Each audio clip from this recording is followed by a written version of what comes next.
எல்லா குழந்தைங்களுக்கும் என்னோட வணக்கம். நான் உங்க தீபிகா அருண். எவரெஸ்ட் சிகரத்தை பத்தி கேள்விப்பட்டிருக்கீங்களா? உலகத்திலேயே மிக உயரமான மலை உச்சி இந்த எவரெஸ்ட் சிகரம். அது எவ்வளோ உயரம்னா 8848 மீட்டர் உயரம். இத உங்களுக்கு புரிய வைக்கணும்னா 6 அடி உயரம் இருக்கிற 5000 பேரு ஒருத்தர் மேல ஒருத்தர் நின்னா எப்படி இருக்கும்? எவ்வளவு உயரம் போகும்? அவ்வளவு உயரம். இதை ஏறறதுக்கு ஒரு பொண்ணு ஆசைப்படுறா. மே 9, 2011 அன்னைக்கு டீனே மேனா அப்படிங்கிற வடகிழக்கு இந்தியாவில இருந்த ஒரு பெண்மணி அவங்களோட 25வது வயசுல எவரெஸ்ட் சிகரத்தின் மீது ஏறிய ஒரு பெண் ஆனாங்க. மலை ஏறுவத டீனே ரொம்பவும் நேசிச்சா. அவளோட பயணம்தான் இந்த கதை.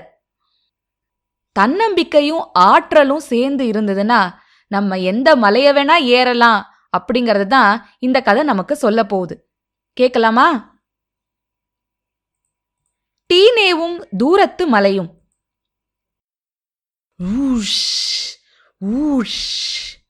அருணாச்சல பிரதேசத்தின் மிஷ்மி மலைகளில் வசிக்கும் டீனே தொலைதூர மலைகளின் அந்த அற்புதமான அழைப்பை கேட்கிறாள். தன்னால் மட்டுமே கேட்க முடிகிற அந்த ஒலியால் அவள் ஈர்க்கப்பட்டாள். டீனேவுக்கு எதன் மீதாவது ஏறுவது மிகவும் பிடிக்கும். அவள் மரங்களின் மீது ஏறினாள். காட்டினுள் ஓடி நதியில் மீன் பிடித்தாள். அவள் தனது பாட்டி நாயாவைப் போலவே வலிமையாகவும் அச்சமின்றியும் இருந்தாள். எப்போதாவது டீனே தவறி விழுந்துவிட்டால் அவளது தந்தை நாபா அவளை எழுந்து தொடர்ந்து செல்லும்படி சொல்வார். டீனேவுக்கும் அவள் தங்கை சோனிக்கும் ஆப்பிள், ஆரஞ்சு மற்றும் காட்டில் இருக்கும் பழங்களை சாப்பிட மிகவும் பிடிக்கும். வெயிலில் கிடந்தபடி பல நீண்ட நாட்களை கழித்தனர். ஆஹா, என்ன ஒரு இனிமையான வாழ்க்கை என்று எண்ணி டீனே புன்னகைப்பாள். ஒரு நாள் டீனேவின் உலகம் தலைகீழாக மாறியது. இச்சாலி என்ற கிராமத்தில்தான் டீனே இருந்து வந்தாள். இச்சாலியில் பள்ளிக்கூடம் எதுவும் இல்லாததால் அவர்களது குடும்பம் அருகில் இருந்தவற்றிலேயே பெரியதான ரோயிங் நகரத்துக்கு குடிபெயர்ந்தது. ரோயிங்கில் ஊஷ் ஒலி சற்று குறைந்து மெல்லிய ஓசையாக கேட்டுக்கொண்டிருந்தது. அவளுக்கு வேண்டியதெல்லாம் அந்த மலைகளிலேயே இருக்க வேண்டும் என்பதுதான். 10 வருடங்கள் கழித்து டீனே தன் பள்ளிக் கல்வியை முடித்திருந்தாள். மலையின் அழைப்பு மேலும் வலுவானது. ஊஷ் ஊஷ். தன்னுடைய மலைகளின் அருகில் இருப்பதற்காக ஒரு இராணுவ பயணத்தில் சுமை தூக்குபவராக பணிபுரிய டீனே விண்ணப்பித்தார். கனமான சுமைகளை தூக்குவதிலும் பல நாட்கள் தொடர்ந்து நடப்பதிலும் மற்ற சுமை தூக்குபவர்களுக்கு ஈடாக அவள் இருந்தாள். ஆனால் அதில் ஒரு சிறிய சிக்கல். பெண்களுக்கு சுமை தூக்குபவராக பதிவு செய்ய அங்கே அனுமதி இல்லை. ஆனால் அந்த விஷயம் அவளை தடுத்து நிறுத்தியதா? நிச்சயமாக இல்லை. டீனே பையனைப் போல் உடை அணிந்து கொண்டு பணிபுரியத் தொடங்கினாள். ஒவ்வொரு நாளும் அவள் 25 கிலோ வரை சுமக்க வேண்டியிருந்தது. ஒரு பெண் ஆண் போன்று வேடமணிந்து பணிபுரிந்ததை அறிய அனைவருக்கும் கிட்டத்தட்ட 1 வாரமானது. விதிகளை மீறியதற்காக டீனே கண்டிக்கப்பட்டாள். ஆனால் பையன்கள் வேலை செய்யும் அளவு அவளாலும் செய்ய முடியும். அத்தோடு மற்றவர்களை காட்டிலும் அவளுக்குத்தான் வழிகள் நன்கு தெரியும். எனவே அதிகாரிகள் அவளை தொடர்ந்து பணிபுரிய அனுமதித்தார்கள். அவளது இந்த செயல் பிற்காலத்தில் பெண் சுமை தூக்குபவர்களுக்கு எதிராக இருந்த தடையை நீக்க உதவியது. டீனே தனது கடுமையான உழைப்பால் மலையேற்ற பயணங்களை திட்டமிடும் ஒரு ஒருங்கிணைப்பாளராக மாறினாள். அப்படித்தான் ஒரு முறை ஒரு பயணக்குழுவின் தலைவரான டாக்டர் ரோமியோ மெய்டேயை சந்தித்தாள். ஒரு திறமையான மலை ஏறுபவருக்கு உண்டான அனைத்து அம்சங்களும் இயற்கையாகவே உன்னிடம் இருக்கின்றன. பலம், உடற்கட்டு, தீர்மானம் என எல்லாமே உன்னிடம் இருக்கின்றன. நீ கற்றுக்கொள்ள வேண்டியது உத்திகளைத்தான் என்றார் அவர். டாக்டர் மெய்டே டீனேவின் வழிகாட்டி ஆனார். அவள் தனது பயிற்சியை தொடங்கினாள். ஆனால் எவரெஸ்ட் சிகரத்தில் முதலில் ஏறியவர் பற்றி எவரெஸ்டுக்கான பந்தயம் என்ற ஒரு பிரபலமான திரைப்படத்தை டீனே பார்த்தபோதுதான் அவள் தன் கனவு மலையை பற்றி அறிந்து கொண்டாள். ஊஷ் ஒலி பெரும் இரைச்சலானது. எவரெஸ்ட் சிகரத்தின் மீது ஏறுவதே டீனேவின் கனவானது. ஒரு வழியாக டீனே நேபாளுக்கு சென்றார்.